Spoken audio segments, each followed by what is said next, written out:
Hey guys, what's up? It's me, Maddie. Today I decided to do a video all about my stop motion making process, meaning script writing, filming, editing, etc. So in this video, I'll show the whole process of how I created my recent stop motion Locked Out.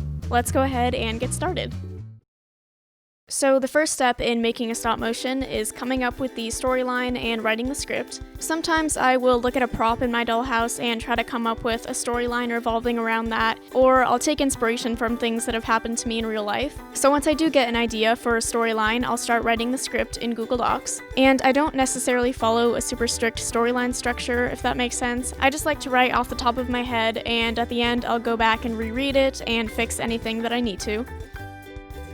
After that, before I can film, is prop making. I don't make props for every single stop motion, but for this one in particular, I made these doll-sized headphones. These are made out of clay, and then the wire part is actually dental floss. And ignore my nails, they're really gross, sorry. But I stuck poster putty on the inside of them so they would easily stick to Mary Ellen's ears. The other thing I made is this little functioning lock on the door. I attached it to the doorknob using poster putty. The actual lock is made out of clay and I painted it silver. I tried to match the color to the doorknob as best as I could, and I think it looks pretty similar. And then finally, I'm ready to film. The camera that I use to film my stop motions and all of my other videos is a Canon 70D. And I do already have LED lights in my dollhouse, but I like to also use an umbrella light when I film.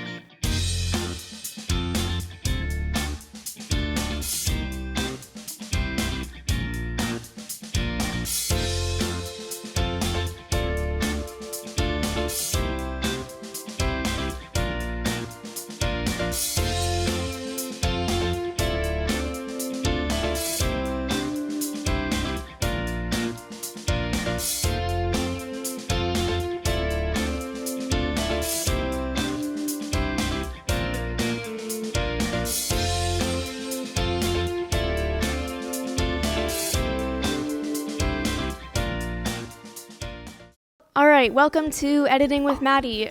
Sorry the quality of the actual video isn't amazing. I can't screen record on this computer, so I'm having to film the actual monitor. But that's okay. Now that I'm finished filming, I'm going to show you guys how I edit my stop motions. The first thing I do is come up here to import, and I'm going to find the first photo of the scene that I want to edit. And then we're going to click the photo, make sure image sequence is checked off, click open. And then the clip shows up right here in this corner. I'm going to drag it into the timeline.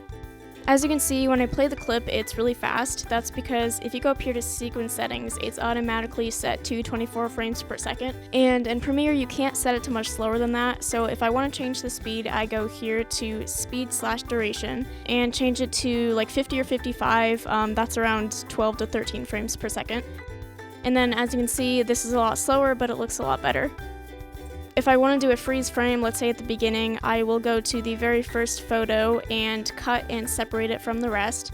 And then I will change the speed to 1, which is really, really slow, but that is the equivalent of a freeze frame. And this is what it looks like when you play it back.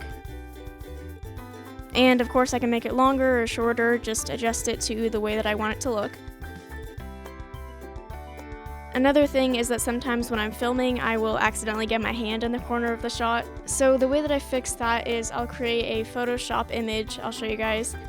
So this is just a regular PNG image, but I cut out a small section of the photo where my hand was, if that makes sense. So I'm just going to drag that into the timeline, overlapping the stop motion clips. And this is what it looks like without the image, and this is with it. So I'm going to continue importing photos, and I'll speed it up so you guys can see the rest of the process.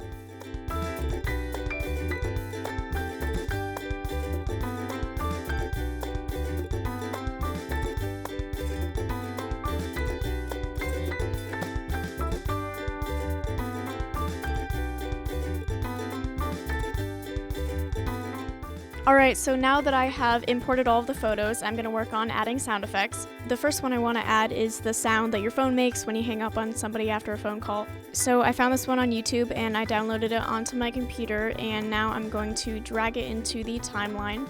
And then I'm going to unlink it and delete the video because I just need the audio. And this is what it sounds like when you play it back. And I also want to add a sound effect of the dog whimpering or something right around here.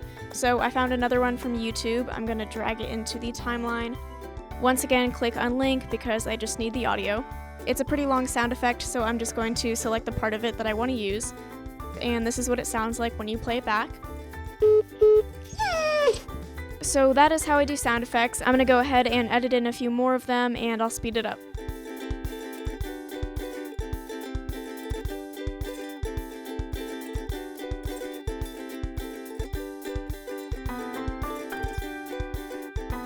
Alright, so as you can see, I've added quite a few more sound effects, and now I'm going to work on adding background music. This is the folder where I have all of the music that I use in my videos, and I downloaded all of this from the YouTube audio library, so it's copyright free.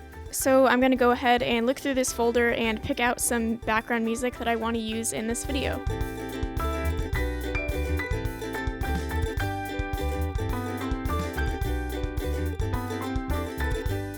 Now that I'm done with all of the music, I'm going to work on the last part of editing a stop motion, which is recording voiceovers.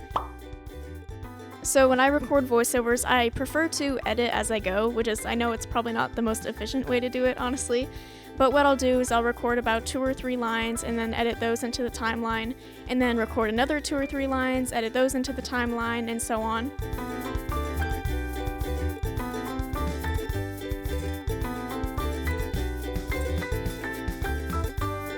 Alright, now that I have recorded all of the voiceovers, I'm going to export the video. I'm going to go up here to File, Export, Media, name the file, click Save, and then click Export.